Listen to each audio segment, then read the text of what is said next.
Bueno, un saludo para todos. Mi nombre es Luis Aristizábal y en esta ocasión vamos a ver cómo en el electrocardiograma podemos ver las manifestaciones de trastornos hidroelectrolíticos, sobre todo el calcio, el potasio, el magnesio. Vamos a ver que el sodio juega un papel supremamente importante en la generación de todo el potencial de acción, pero a la hora de producir arritmias no es que sea como un actor principal de esta película.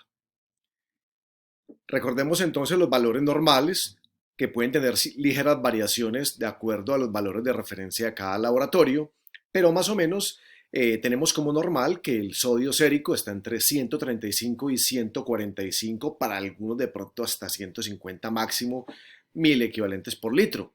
El potasio sí es claro que entre 3,5 a 5 vamos a tener sus valores normales. El magnesio puede tener entre 1,7, 1,8 como valor de referencia mínimo, hasta 2,3 o 2,4 como valor de referencia superior. Y el calcio también puede tener ligeras variaciones, como mencionamos ahora, pero generalmente lo podemos aceptar entre 8,5 y 10,5. Debemos tener claro entonces que la célula miocárdica puede estar polarizada o despolarizada. Y también tenemos que recordar o aprender que al interior de la célula hay muchísima mayor concentración de potasio que en el exterior.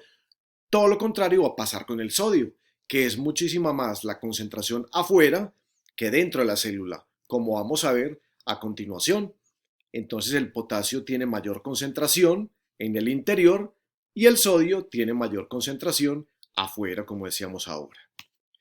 El potencial de acción no es otra cosa que la sumatoria de unas fases en las cuales se produce la despolarización y la repolarización de esa célula miocárdica para que cumpla con su función contráctil y de eyección de sangre y oxígeno en los movimientos de sístole y diástole. Vamos a ver que por medio de unas fibras rápidas y unas fibras lentas que pueden estar, van a haber unas fases en las que mucho más rápido en el papel milimetrado del electrocardiograma se va a inscribir, por ejemplo, el QRS, como sería, por ejemplo, la fase cero. Entonces el potencial de acción no es otra cosa que esa sumatoria de fases. La fase cero, que es la que estamos viendo acá, que se inscribe rápidamente, va por fibras rápidas, es ascendente, produce, como decíamos entonces, el QRS, y acá es donde entonces la entrada de sodio a la célula va a tener como actor principal de esta fase. En la fase uno, acá, fase uno, es un periodo breve de repolarización parcial, precoz, entra calcio y produce en el electrocardiograma el conocido punto J. La fase 2 no es otra que esta meseta que estamos viendo por acá, fase 2, en donde eléctricamente vamos a ver, además de esa meseta, vamos a ver la salida del potasio de la célula al exterior para que, junto con la fase 3, empiece la inscripción en el monitor o en el papel milimetrado del segmento ST y de la onda T. En la fase 3 ya empieza a darse la repolarización entonces del ventrículo con la formación completa de la onda T en su porción ascendente y descendente, y ya la fase 4, que la vemos acá como muy isoeléctrica, ahí es donde se produce todo lo contrario. Sale sodio y entra potasio gracias a la acción de la bomba sodio y potasio, una acción que obviamente va a demandar gasto energético. Entonces, esto es un resumen de lo que acabamos de ver.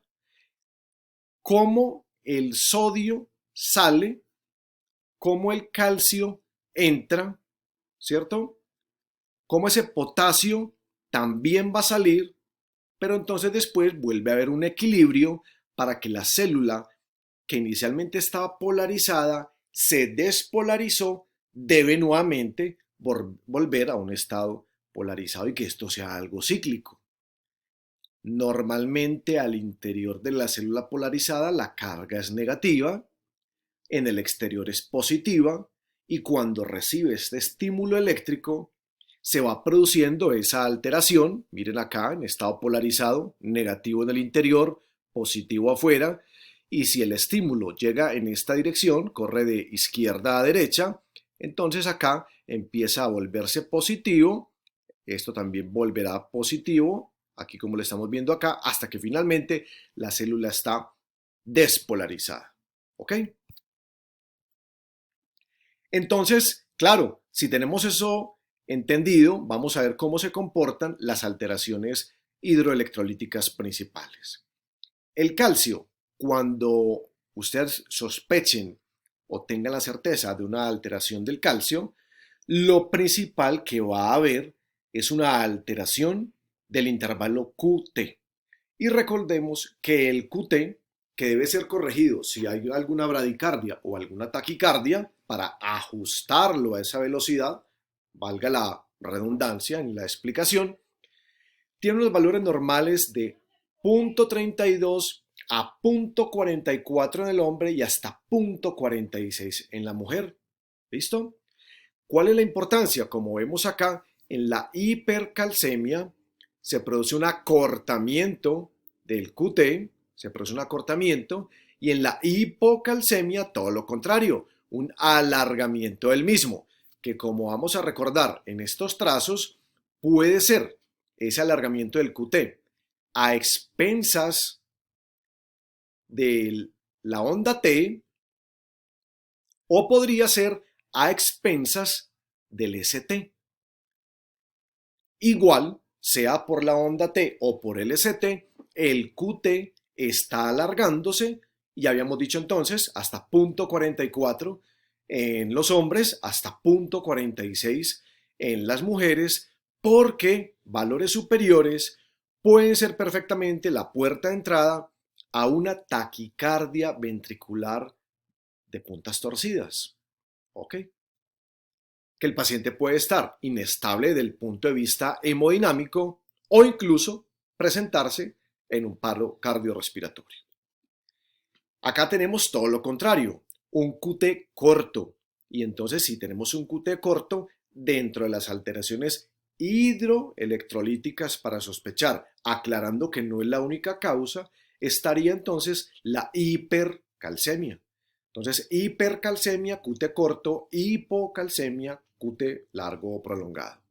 Acá tenemos otro ejemplo de un electrocardiograma de 12 derivadas en donde es muy claro, miren acá por ejemplo en B2, lo corto que mide este intervalo QT.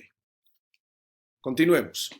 Cuando hablamos del magnesio, ya habíamos visto los valores de referencia ahora, también altera el QT, pero cuando hay una hipermagnesemia, como estamos viendo en estas gráficas en la parte inferior de la pantalla, podemos tener alteraciones en la conductividad que se manifiesten con un PR prolongado o incluso en la despolarización del ventrículo ensanchando el QRS. Eso es en caso de una hipermagnesemia, que además de alterar el QT, puede producir, como decíamos, PR prolongado y QRS ancho.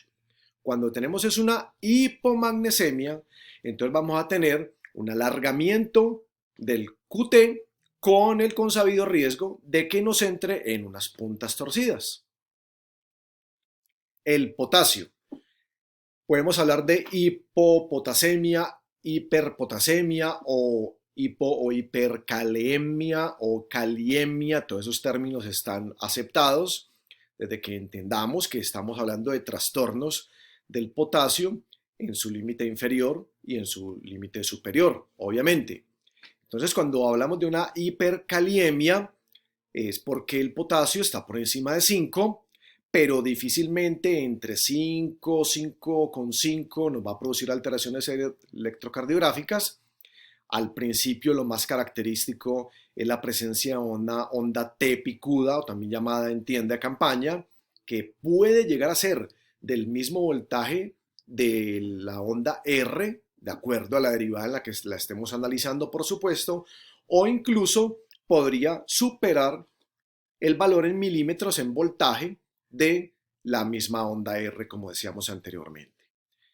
Cuando el valor de potasio es mucho mayor, se produce alteraciones en la conductividad ensanchando todo, la onda P, el PR, el QRS, el QT, incluso perdiendo el mando del nodo sinusal y llegando a tener un ritmo de la unión o incluso un ritmo ventricular como vemos aquí arriba, que es un trazo completamente sinusoidal, que es muy riesgoso porque podría migrar a una fibrilación ventricular.